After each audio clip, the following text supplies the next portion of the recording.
Good morning. This is Rick Gray. I just wanted to share a few ideas with you this morning about journaling. One of the most important things I think on the road to success, or just in life in general, to record your ideas, your thoughts, your goals. It's a place to kind of put your head, what's in your mind, on paper. And Jim Rohn used to say this, what if you tried to build a house out of your head, right? That doesn't work. You have to have a blueprint. You have to start with a set of plans that is very detailed. In fact, every single detail down to the inch is planned. Plants, where they go, the landscaping. Journaling is something that you can do to create and plan your life. Like a blueprint creates your house. Thinking about building a house out of your head, it probably wouldn't turn out very well. How do you build a life out of your head? Use a journal. I started keeping journals in 1996 when I worked for Jim Rohn. I think I've got 16 really nice journals now. There's several different websites that I go to buy journals these days. But people always ask me, what do you write down in there? I have separate journals for work. I have separate journals for things I'm doing on the job. But in my life, I have a journal for personal development, things that we do with our family, milestones that my children experience, my thoughts on the economy, on politics, on life in general, just my ideas and my theories and my philosophies. Jim Rohn always talked about that will be one of the most valuable things you'll leave for your children is your journals.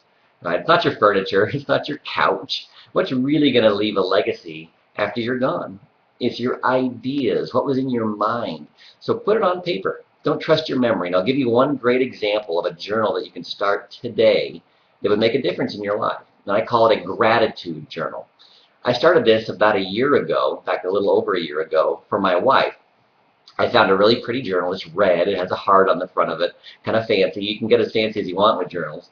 And I write in it almost every single day. I try to write in it every single day. And there's a day or two here and there that I don't. But just about every single day I write in it. I don't have to write a paragraph or a story. It's just one or two sentences. I call it a gratitude journal. It's what I'm grateful for in her. What does she do today? What did she do today? Who is she being today that I'm grateful for? Just one or two sentences every single day. You log the entry with the date, and you keep it for a year, and then give it to her as a gift. Give it as a birthday present. Give it as a Valentine's Day present. Think about a Valentine's Day present that's a journal you've been keeping for a year, with every single day an entry relevant to what happened that day, something you're grateful for that she did. You think that would be more impactful than a box of chocolates? Of course it would be. Journaling is really important. It's a big part of my life. I keep track of my old goals, my old philosophies. I love looking back and, as Jim Rohn would say, reflecting on my life and looking back through my old journals. What were my old goals? What were my old ambitions? And where am I now? How much have I grown? That's what journaling does. It logs your thoughts, and you can see your own progress and see your own growth. It does take discipline. It's like going to the gym and working out. If you want to write in your journal, a gratitude journal could literally be written in 1 or 2 minutes a day. My big journal that I keep, I write in it probably 5 to 25 or 30 minutes every single day. And that takes time to build those kinds of habits. But I encourage you to do that. Go out today and buy a journal. It'll change your life.